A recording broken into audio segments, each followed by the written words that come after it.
welcome to D-Gamer, back again with 5 more underrated PS2 games.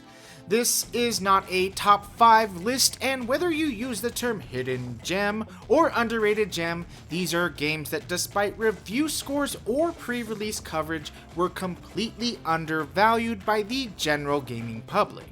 Maybe they were buried in the launch of a more popular game, or a busy season of high-profile releases, or maybe they just weren't even in the popular tastes of gaming at the time.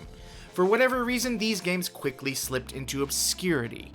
If you've watched my channel for long, I've covered all of these at least once previously, if not more, so there won't be any big surprises for longtime viewers.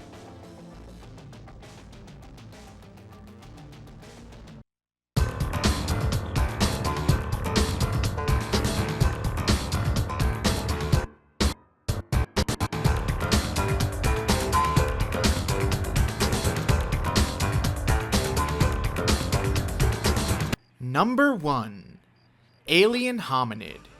This game puts players into the shoes of, well, Alien Hominid, who upon having his UFO shot down by none other than the FBI, is on a quest to recover his craft and have his sweet, sweet revenge. Starting its life as a flash game on Newgrounds.com, Alien Hominid is a tough-as-nails shooter blatantly inspired by the Metal Slug games.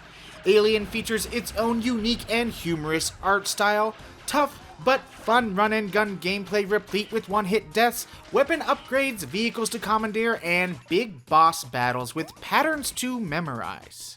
Aside from its single-player campaign, Hominid also has a number of fun, unlockable minigames to play as well. And in similar Contra Metal Slug vein, it also supports 2-player co-op for fun with a friend. In typical fashion, I am actually quite terrible at this game personally, even on easy, but I still enjoy it every time I play it. This is certainly for those with a persistent gaming personality.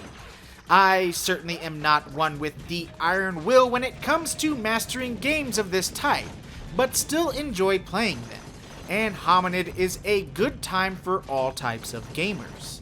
The game's art direction certainly gives it its own unique style, but sometimes objects in the foreground can block your view, and there is quite a bit of noticeable slowdown in portions of the game.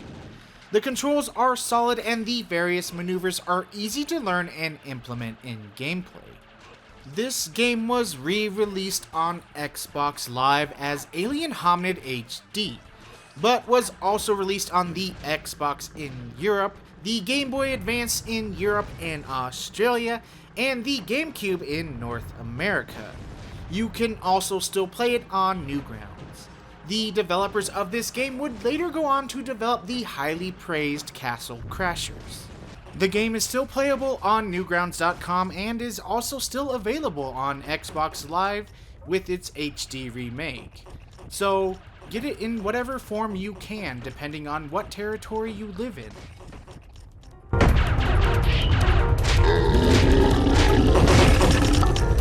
Information passes from hand to hand. Stolen, given, traded, misplaced, found. The kid who has the most marbles at the end of the game wins. Simple. My name is Andrew Sterling.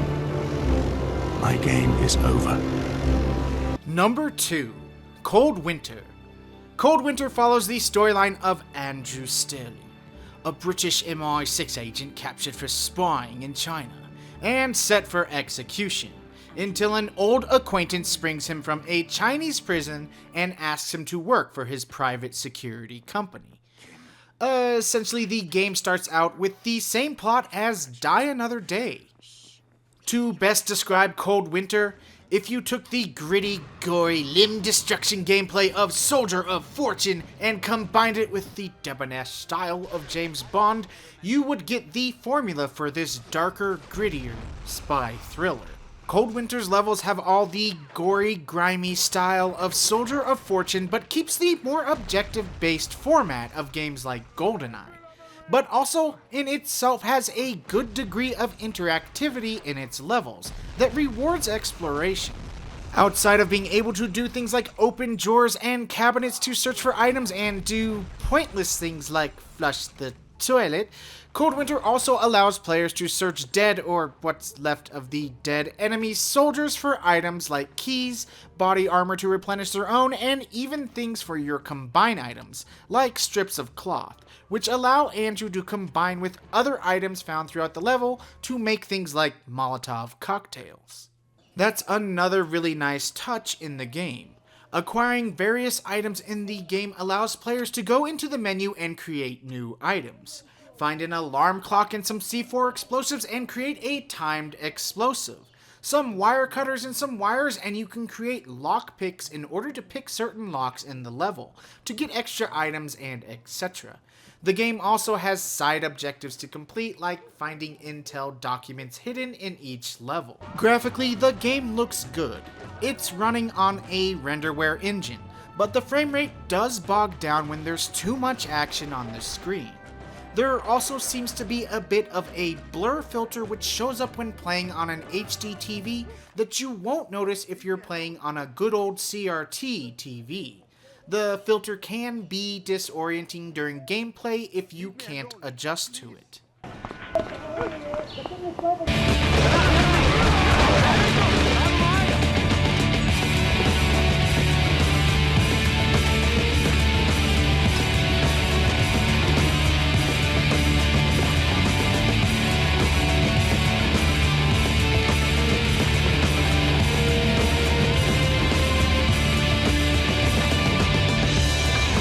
The music in the game is excellent as well. From the title theme to the level music, I really dig the tunes.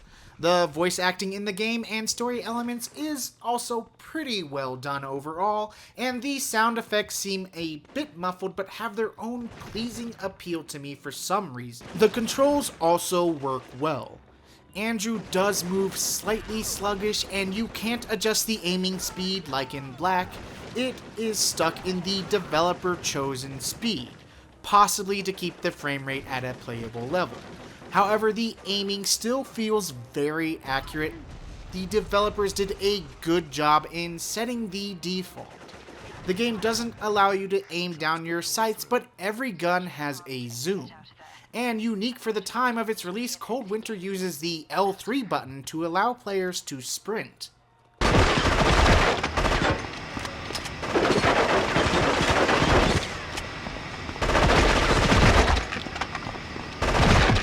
Accuracy. When the game was online, its 8-player matches usually made for a fun time. Certainly nothing flashy by today's bloated standards of free kills and perk systems, but they made for some simple fun. They did sometimes devolve into cheap kill fests where someone would just go grab the explosive weapons for easy kills, but certainly not nearly as badly as Killzone's online matches did. All that said, the game does still offer local 4-player split-screen multiplayer with bots, which is always a great addition to any first-person shooter, especially if you have a couple of friends to come over and a multi-tap, or even just by yourself fragging bots. Bot deathmatches never seem to get old for me, and I really appreciate its inclusion into Cold Winter. The only two downsides to this game I can really think of are, for one, Cold Winter inexplicably uses over a quarter of your PS2's memory card, and I'm not sure why. Maybe the developers programmed the game to store game assets on the card, or maybe they added an online patch before the game shipped. Honestly, I can't really speculate as to why this game is a memory card hog, I just know that it is. The only other downside for some gamers out there is this game doesn't auto-save your progress, requiring gamers to save their progress from the pause menu instead. So if you're the forgetful type and forget to save your game, you could lose hours of progress. Those two small gripes aside, Cold Winter is still one of my favorite PS2 shooters, and I highly recommend it.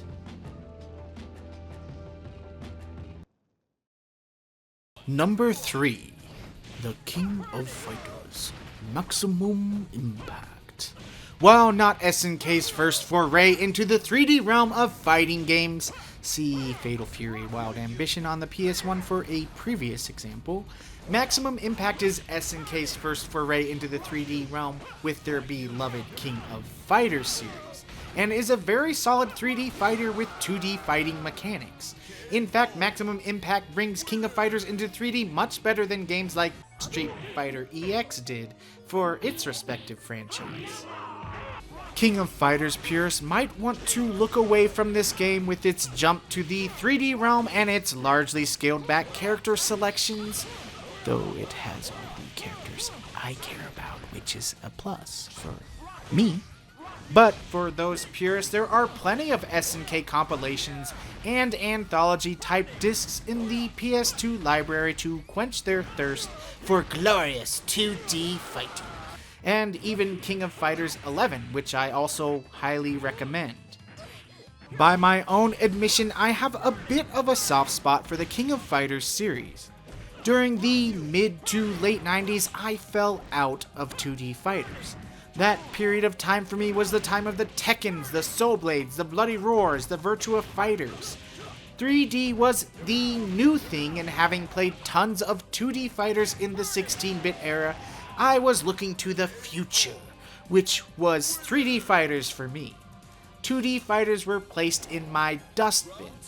However, eventually I came back around to 2D fighters, picking up games like Marvel Superheroes and the Versus series, and eventually even picking up Street Fighter Alpha 3 on the Dreamcast. The only problem was, though I could get into the Versus games, I just couldn't get back into Alpha 3, despite its high praise in the reviews. Enter the year 2000 or 2001, when browsing my local Walmart, I saw a copy of the King of Fighters 99 for a mere $10 on the PlayStation. Having seen a strong review for the game in an issue of PSM, I decided to pick it up. At first, I was doing quite terrible at the game. Not that I still don't, but I realized that I was playing it all wrong. Taking the Street Fighter route of spamming special attacks, not that Street Fighter is all spammy, but that's how I played it back in the day, and giving almost no thought to the intricacies of the King of Fighters gameplay mechanics. I eventually learned the mechanics and was really impressed that the game played a lot more like a 3D fighter than I first expected. SNK had been busy over the years refining things I didn't even know were available in 2D fighters, like the ability to fast step back and forth, the ability to dodge past your opponent's projectiles, which helps against spammy opponents, and had a bigger emphasis on defeating opponents with your regular attacks as opposed to just pulling off special moves the whole time. Most fireball type moves don't even go across the screen, so the game had a bigger emphasis on close-range attacks, overthrowing fireballs at opponents. After playing this game, I was able to play the more traditional Street Fighter type games, and not just the flashy Versus type ones. I still highly recommend the King of Fighters 99 on the PS1 to any 2D fighting fans, for a very fun and surprisingly playable 2D fighter on a system that wasn't known for its 2D capabilities. I liked it so much I actually bought Evolution on the Dreamcast later. Despite my soft spot for the franchise, which brought me back to traditional 2D fighting games, Maximum Impact is still worth a look for those wanting a good blending of 3D fighting gameplay with 2D fighting mechanics. While Rival Schools is still my favorite blending of these genres, Maximum Impact certainly ranks up there with its smooth-running, tight gameplay, spot-on controls, and while not as detailed as other fighting games, good-looking visuals. This is another game that runs on a renderware engine, and it moves smoothly and looks crisp, even on the cheapy HD TV I use in my YouTube office. Maximum Impact has most of the default fighting modes you would expect, but not a team battle mode for some reason. However, it does have a challenge mode, similar to the Edge Master mode in Soul Blade, where fighting matches and completing objectives unlocks new things in the game, which adds a good degree of extra depth to this game. I love when fighting games add extra modes like this. The only two complaints I would add against the game would be the aforementioned scaling way back on playable King of Fighters characters, sorry Andy fans or Kyo Clone 583 fans, and the fact that the end boss is 2D fighter end boss cheap. Oh my goodness, does fighting him ever make me so angry? So angry! Aside from that, I have a lot of fun with this game every time I boot it up. And my copy also came with a bonus DVD with behind the scenes featurettes. Are you okay? King of Fighters Maximum Impact is also available in an upgraded version on the original Xbox, known as King of Fighters Maximum Impact Maniacs, which has a Japanese language option, I would guess 480p output, and had online play when the original Xbox still had live.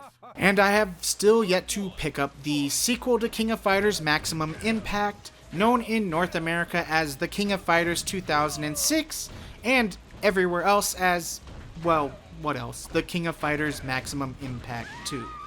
So I actually don't know if the sequel might actually be better than the original, at least not until I pick that one up, which I plan to do sometime in the future. Winner! Yes! Japan's best! Number 4. Project Eden. I own 3 out of the 4 Core Design PS2 releases. As you may know, Core Design was most famous for the original Tomb Raider series. But sadly, despite their success on the PS1, they were one of those developers that just couldn't quite make a successful jump from the PS1 to the PS2.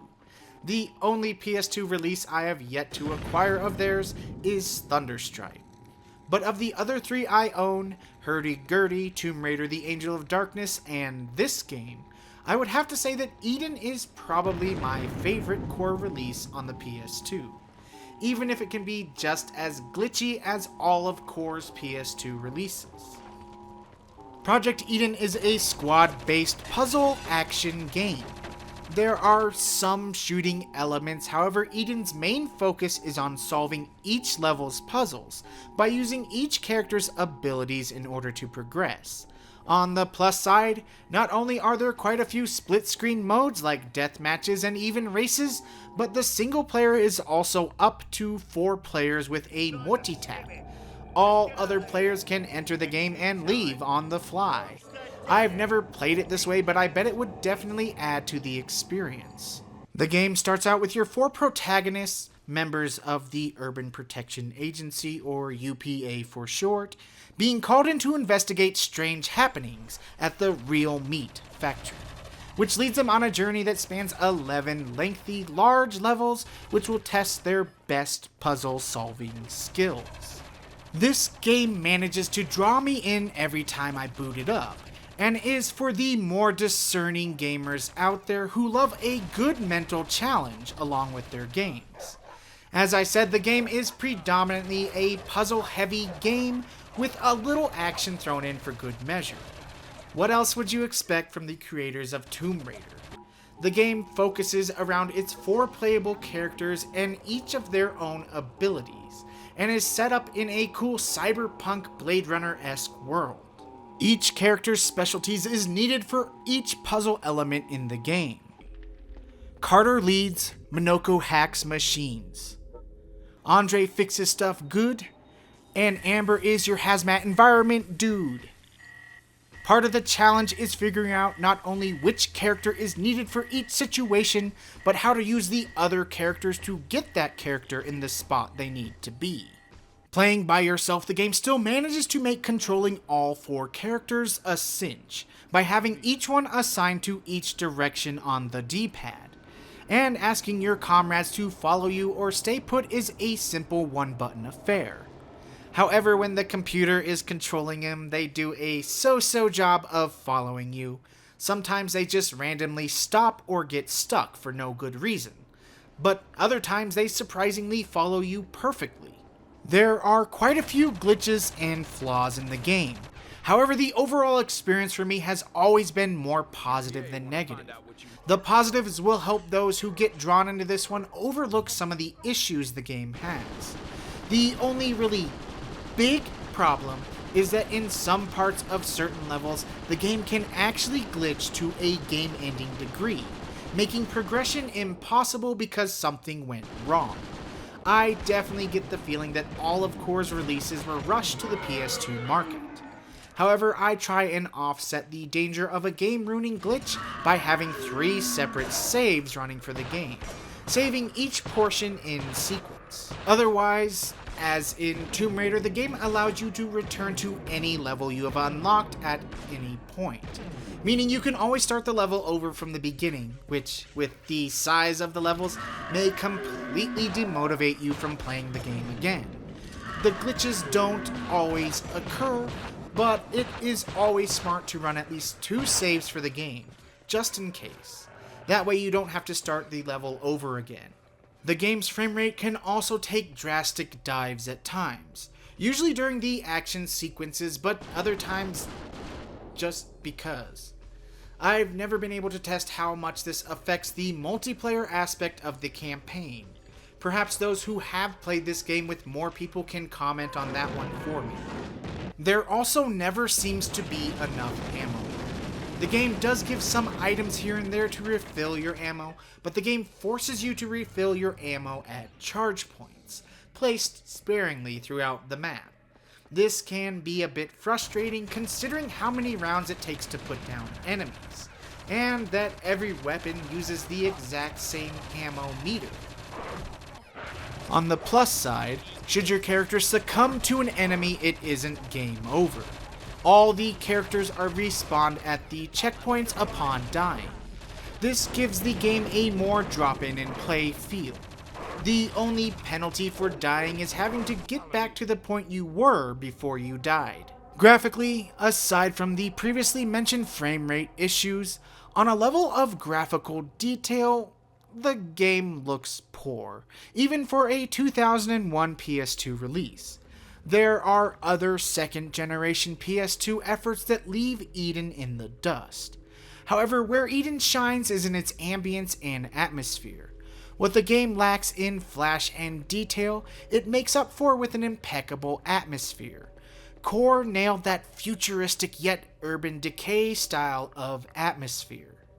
If you're not a fan of, I guess the term is tech noir style, then the cool blending of futuristic environments with rundown, dilapidated ruins of old urban areas may not do much for you. Overall, the visual detail isn't terrible, but you definitely won't be playing this game for its visual quality outside of the atmosphere. On a different note, the game actually does support 16:9 anamorphic widescreen. The controls also take a bit of getting used to. While swapping characters and getting them to either follow or stay put is a simple one-button affair, most of the other mechanics feel a bit clunky to use. For example, hitting a switch requires the player to lock onto the switch with the R2 button, and then press the R1 button in order to press the switch. This can also be used to lock onto enemies during combat. The menu system also feels pretty clunky and is required in order to check your objectives or to use things like the rover and flycam, which, by the way, are both really cool additions that help you with the puzzle solving or just scoping out new areas. The movement and aiming is the modern dual analog style. Move with the left stick, aim with the right, which will help those more accustomed to modern control schemes feel right at home. The only downside to the aiming is that the analog stick has a large dead zone, which almost reminds me of how it would feel to play a Wiimote shooter with an analog stick. Moving the aiming cursor doesn't instantly turn the camera, but you do get used to it after a while. On a similar note, character movement feels almost as if it has a dead zone as well. The characters don't start out in a full sprint whenever you hold the analog stick all the way down in the direction you are running. Each character has a bit of a wind-up, which means that it takes them a short time period to get up to full running speed. This can be a bit frustrating, especially when moving platforms are involved. There is no jump in this game, but you can adjust to it even if you'll never fully like it. This gives movement a slightly sluggish feel overall, but again, this is kind of a slower paced game with a more puzzle focus as compared to an action-based game. Overall, despite its quirks and technical problems that rear their head at times, Project Eden is a game that has always drawn me in. Its clever puzzle elements, impeccable atmosphere, and multiplayer appeal are its strengths. There was a lot of thought put into the level designs of this game, and the game shines for those who enjoy using their problem-solving skills, either alone or with friends. There is also a PC version of Project Eden, but not owning it myself, I can't comment on what the differences may be between the two versions. If you're interested in Eden, look into both versions to see which one suits your tastes the best. A flawed, but still very engrossing game.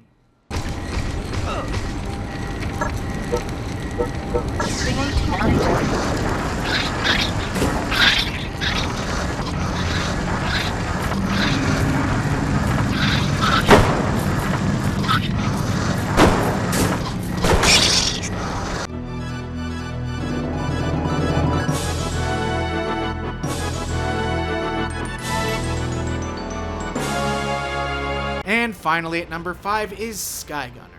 If you're a fan of Star Fox 64 and Panzer Dragoon, then Skygunner will be right up your alley.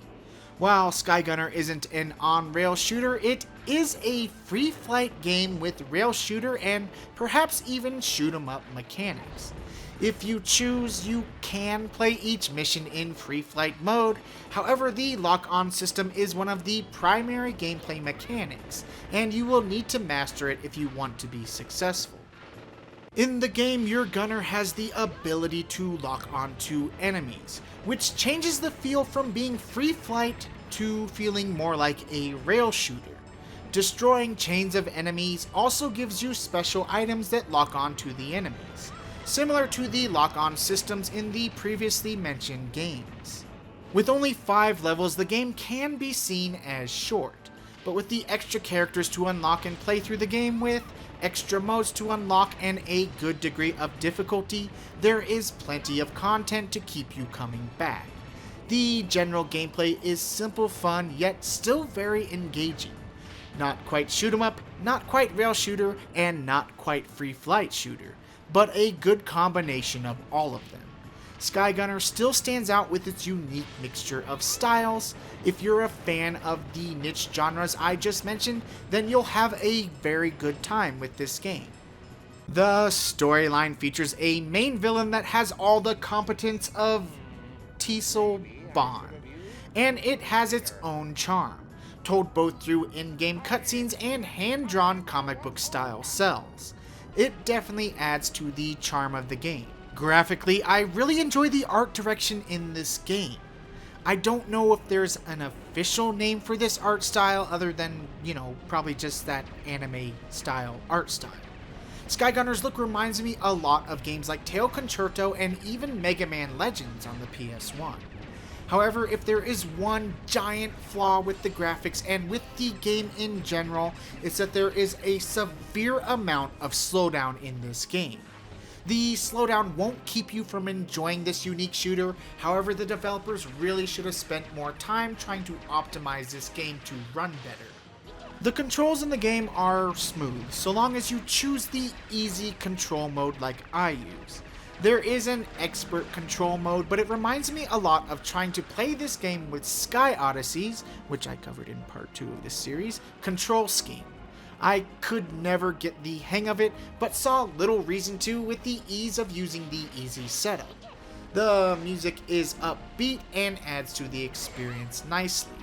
Anime purist types can even turn on Japanese voices with English subtitles, in case the English voice acting doesn't do it for you. Don't let the cutesy look of Skygunner throw you off. Between the timed objectives and even the ability to run out of fuel and fail the mission, there is a good degree of difficulty to be had in this fun little shooter. If you're into that niche anime style and shooters like Star Fox and Panzer Dragoon, you will more than likely enjoy Skygunner.